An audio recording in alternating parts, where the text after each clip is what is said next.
Дональд Трамп теперь с медалью? Мария Корина Мачадо вручила американскому президенту свой Нобель. В Белом доме пока что молчат. Бить по Ирану Трампа отговорили Саудовская Аравия, Оман и Катар. Надолго ли Соединенные Штаты отложили свой план удара? Гренландия не передумала, хочет быть с Данией. Но и Трамп не передумал, говорит Кэролайн Левит. Сельское хозяйство в новом измерении. Виртуальные фермы, цифровой коровник и электрическая техника в Берлине готовятся к «Зеленой неделе». Евровидение отправится впервые в Евротур, начнут сразу после самого конкурса. А теперь об этом подробно и по делу. Это один день. Не забудьте подписаться и поставить лайк этому видео.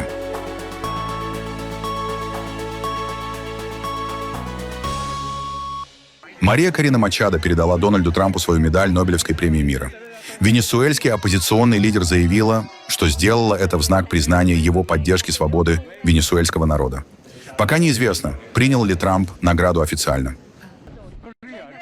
Мария, вы предложили президенту Трампу свою Нобелевскую премию мира.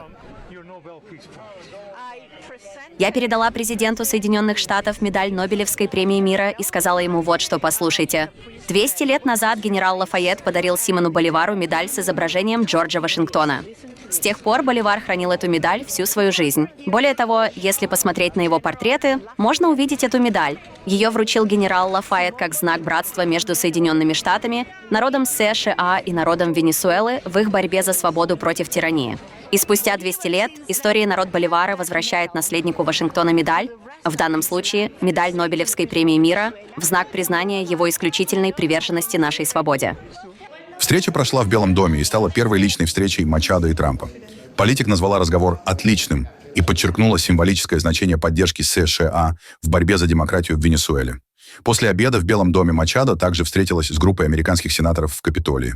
Она продолжает добиваться международной поддержки на фоне неопределенности вокруг будущего управления Венесуэлой после захвата Николаса Мадуро. При этом Дональд Трамп ранее выражал сомнения в том, что у Мачадо есть достаточная поддержка внутри страны, чтобы возглавить Венесуэлу.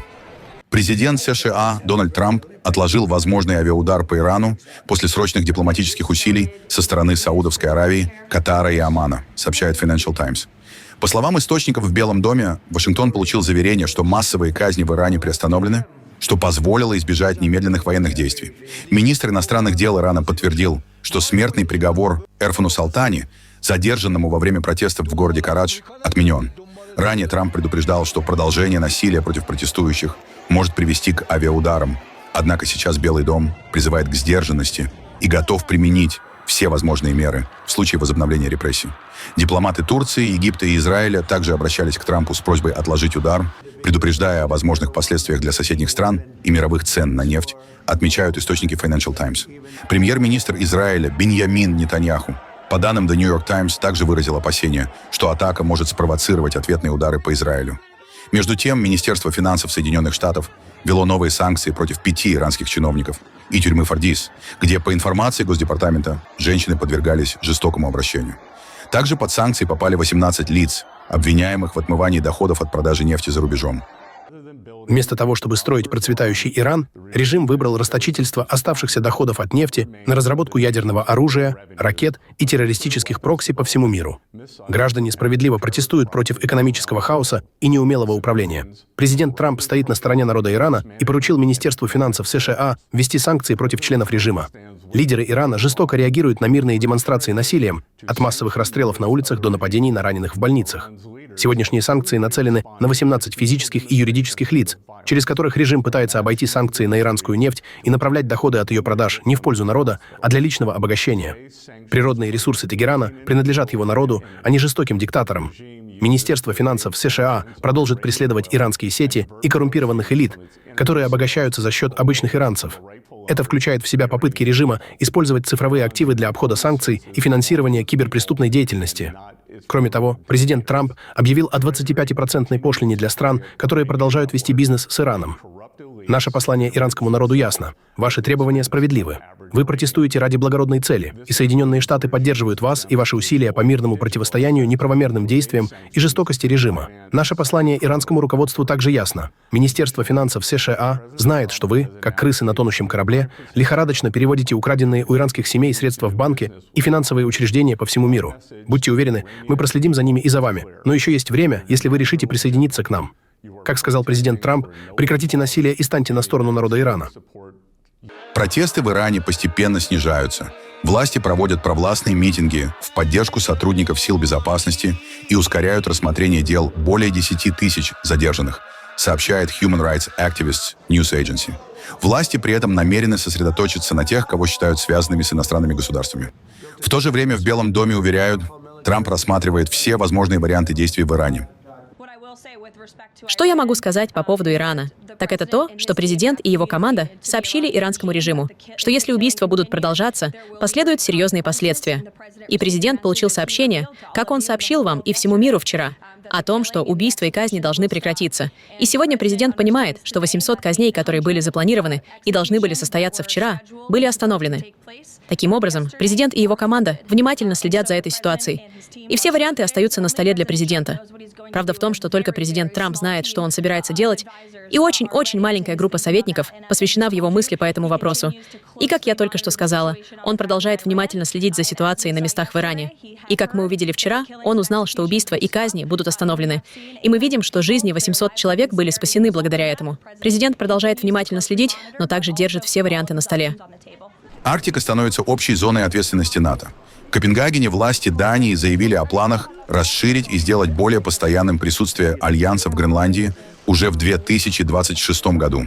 По словам министра обороны Дании Троэльса Лунда Поульсона, несколько европейских стран, включая государства Северной Европы, готовы направить персонал и технику. Да, сейчас в этом участвует большое количество европейских стран, включая некоторые скандинавские государства, и мы видим, что несколько стран готовы предложить и могут внести вклад, как в виде персонала, так и в виде возможностей. У меня нет окончательной цифры, но очевидно, что теперь мы сможем планировать более крупное и более постоянное присутствие на протяжении всего 2026 года, и это крайне важно, чтобы показать. Безопасность в Арктике — это не только дело Королевства Дания, это дело всего НАТО. На фоне растущего внимания к региону Гренландия вновь четко обозначила свою позицию. Мы выбираем тот Гренланд, который знаем сегодня как часть Королевства Дания.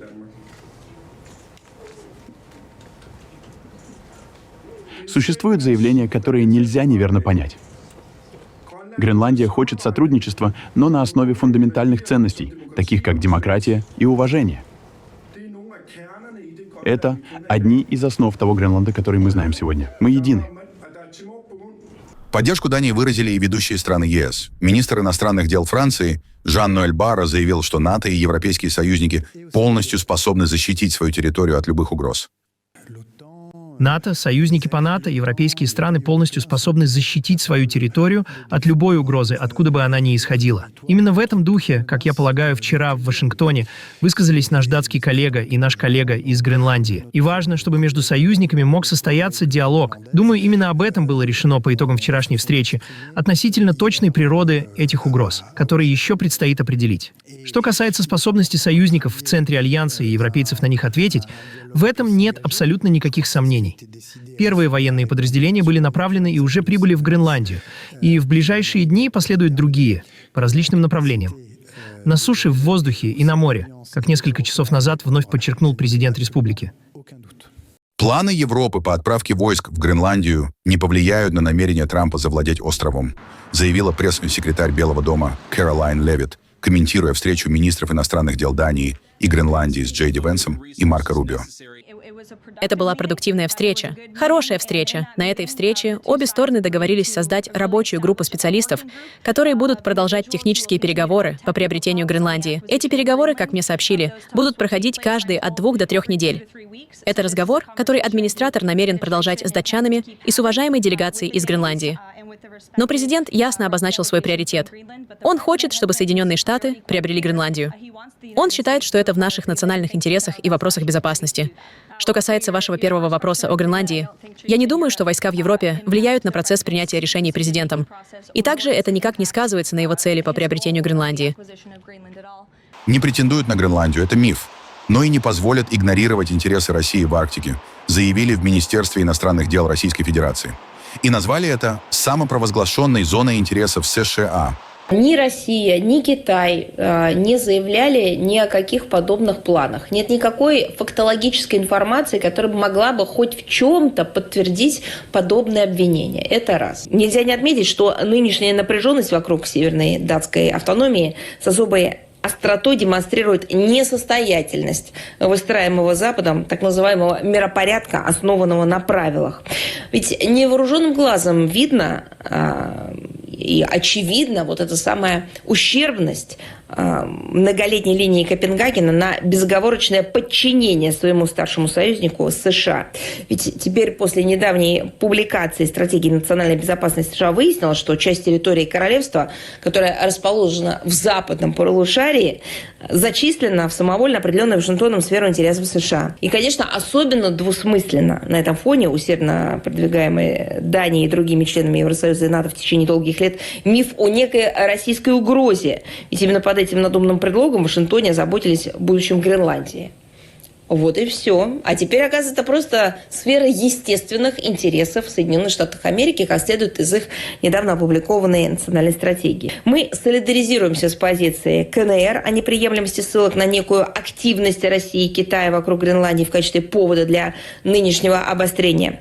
И прежде чем обвинять других в возникающих между ними разногласиях, натовцам и евробюрократам следует прежде всего более четко осознать собственную ответственность за глубокую и быструю эрозию международно-правовых устоев глобальной архитектуры безопасности. Можно понимать, что любые попытки игнорирования интересов России в Заполярье, особенно в сфере безопасности, они не останутся без ответа и будут иметь далеко идущие последствия. Наша страна будет и далее твердо отстаивать свои позиции в регионе в целях обеспечения его устойчивого социально-экономического развития, сохранения природной среды, культурного наследия, традиционного образа жизни коренных народов. И мы продолжим курс на укрепление национального суверенитета в арктической зоне, в первую очередь, собственных оборонных возможностей инфраструктуры Северного морского пути. Соединенные Штаты захватили еще один танкер, связанный с поставками венесуэльской нефти. По данным американских властей, операция прошла в Карибском море и была проведена без инцидентов. Захваченным судном оказался танкер «Вероника». На видеокадрах, опубликованных Южным командованием вооруженных сил США, видно, как рядом с судном кружит военный вертолет, а американские военнослужащие находятся на его палубе. Это уже 6-е судно, связанное с Венесуэлой, на которое США нацелились за последние недели. В Пентагоне заявили, что танкер действовал в нарушении установленного Вашингтоном морского карантина для санкционированных судов. В Стамбуле впервые с момента ареста в марте прошлого года показали отстраненного мэра Экрема Имамоглу. В четверг он покинул здание суда после слушаний по делу об аннулировании его университетского диплома. В сопровождении сил безопасности его увезли обратно в тюрьму на территории судебного комплекса Силиври. Имамоглу считается главным соперником президента Реджепа Таyyипа Эрдогана на выборах 2028 года, а лишение диплома может сделать его недопущенным к участию в гонке. У суда собрались сторонники политика. Произошли стычки с полицией. Лидер республиканской народной партии Озгюр Озель назвал процесс политически мотивированным и заявил, что оппозиция намерена победить, независимо от решения суда. Вердикт ожидается в письменном виде в ближайшие 2 недели. У меня есть одна надежда, что сам судья, обращаясь к залу суда, говорит: «Мы примем самое этичное решение в соответствии с нашей совестью и требованиями закона. Мы остаемся наедине с нашей совестью». Если это так, я даже не буду ждать мотивированного решения. Никто не стал бы и не смог бы лишить Экрема его 35-летнего диплома, чтобы помешать ему стать президентом, если у них есть хотя бы капля совести. То, что сделал этот прокурор, ничтожно и не имеет силы. Наш путь ясен, наше направление к приходу к власти. Мы победим Таyyипа Эрдогана. Что бы вы ни сделали с дипломом Экрема Имамоглу, мы выиграем. Сегодня в Гавани останки 32 кубинских военнослужащих, погибших во время военной операции США в Венесуэле, были доставлены в Министерство вооруженных сил страны. Траурный кортеж проследовал по центру столицы, где тысячи жителей приветствовали его с флагами и салютами, отдавая дань памяти павшим. В здании Министерства гробницы с останками выставлены для прощания, рядом размещены портреты солдат, многие из которых участвовали в совместных миссиях за пределами страны. Родственники и военнослужащие приняли участие в церемонии, которая продлится до вечера, а Куба объявила мероприятие памяти в честь тех, кто, по официальным данным, исполнил свой долг до конца. Куба примет гуманитарную помощь от США после урагана Мелисса. Власти страны обещают, что помощь дойдет до людей, пострадавших от стихии, несмотря на критику в адрес Вашингтона. Кубинское правительство заявило, что решение США о поставке помощи 77 дней спустя после шторма выглядит больше как политический жест, чем как реальная поддержка. Но подчеркнули в Гавани, Помощь будет использована по назначению. По словам властей, важен только результат, чтобы помощь действительно доходила до пострадавших. Соединенные Штаты, в свою очередь, предупредили Кубу не мешать доставке помощи и намекнули, что могут последовать меры, если она будет заблокирована.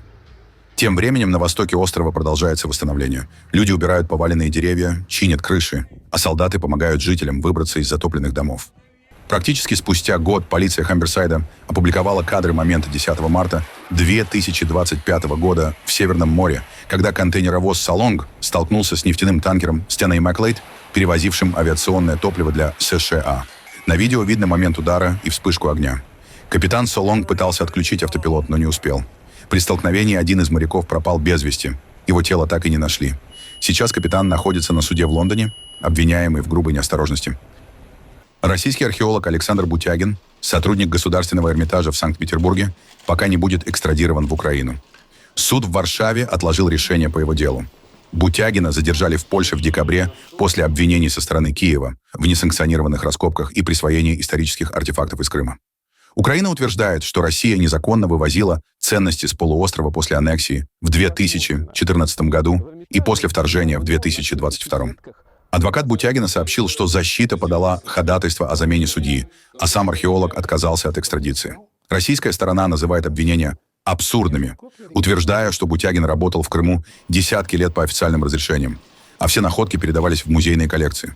На данный момент Бутягин остается под стражей в Польше, а решение о возможной экстрадиции будет рассматриваться позже. В Детройте армия США показала будущее своих бронетанковых войск. Прототип нового Abrams M1E3. Легендарный танк, который стоит на вооружении с 70-х годов, теперь получил цифровую начинку 21 века. Разработчики сравнивают М1 и 3 со смартфоном. Если раньше Abrams был просто мощной машиной, то теперь это платформа, к которой можно подключать новые системы. От дронов до средств радиоэлектронной борьбы. Танк получил гибридный электрический двигатель, искусственный интеллект для распознавания угроз и открытую архитектуру, позволяющую быстро обновлять технологии. Abrams уже доказал свою эффективность в реальном бою. Во время войны в Украине предыдущая администрация Белого дома передала Киеву около 3 десятков этих танков. Их опыт на поле боя стал одним из стимулов для глубокой модернизации машины. Глава Пентагона Пит Хексет и министр обороны Японии Синдзиро Коидзуми начали день с совместной тренировки на военной базе в штате Вирджиния. Вместе с военнослужащими они занимались на гребных тренажерах, выполняли отжимания и упражнения с весами. Необычная встреча в спортзале прошла на базе Майер Хендерсон Холл в Арлингтоне. Совместная тренировка состоялась накануне переговоров в Пентагоне, где стороны планируют обсудить вопросы безопасности в Индо-Тихоокеанском регионе. Это уже 4-й контакт между Хексетом и Коидзуми с момента вступления японского министра в должность. В Берлине открывается юбилейная «Зеленая неделя», одна из крупнейших сельскохозяйственных выставок Германии, которой в этом году исполняется 100 лет. В течение 10 дней около 1600 участников из более чем 50 стран представят продукты питания, сельхозтехнику и инновации для аграрного сектора. Одной из главных тем выставки стала цифровизация. В павильоне Федерального министерства сельского хозяйства показаны цифровые фермы, технологии виртуальной реальности и электрическая сельхозтехника. Помимо современных технологий, гости могут познакомиться с региональной и зарубежной кухней, а также с юбилейной экспозицией, посвященной развитию сельскохозяйственной техники за последние 100 лет. И у нас здесь, в зале, представлены все темы, которыми занимается наше ведомство. От цифрового коровника, где цифровизация тоже играет роль, до электротрактора позади вас, хозяйственного трактора, который уже используется и был поддержан нашим министерством. Появилось видео капсулы SpaceX, возвращающейся на Землю после экстренной миссии. Она мчалась по ночному небу над Калифорнией, оставляя яркий след в атмосфере. 4 астронавтов были вынуждены досрочно завершить свою миссию на Международной космической станции из-за серьезной медицинской ситуации с одним из членов экипажа. Капсула совершила безопасный сплэшдаун в Тихом океане у побережья Калифорнии после более чем 10 часов спуска и входа в атмосферу Земли.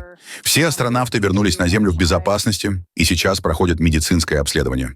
НАСА сообщает, что состояние астронавта, затронутого проблемой, стабильное и удовлетворительное. Часто люди задаются вопросом, а что мы сделали не так? Конечно, в любой ситуации мы анализируем полученный опыт и применяем уроки. Я думаю, что когда мы проведем разбор случившегося, мы многое узнаем о том, что было выполнено правильно и эффективно. И убедимся, что эти подходы можно использовать в будущем. С моей точки зрения, наблюдая за происходящим с момента развития ситуации до безопасного возвращения астронавтов в воду и передачи им медицинской помощи, все было выполнено почти безупречно. Европейский вещательный союз объявил о первом в истории европейском туре Евровидения. Тур, приуроченный к 70-летию конкурса, стартует 15 июня в Лондоне, всего через день после финала в Вене, и охватит Бельгию, Италию, Нидерланды, Францию и Германию. В туре выступят известные артисты прошлых лет, 10 участников конкурса 2026 года и сюрприз-гости в каждом городе. 71-й конкурс станет самым малочисленным за последние 20 лет. Участие подтвердили лишь 35 стран. 5 национальных вещателей, включая Испанию, Ирландию и Нидерланды, объявили бойкот в знак протеста против участия Израиля после конфликта в Газе.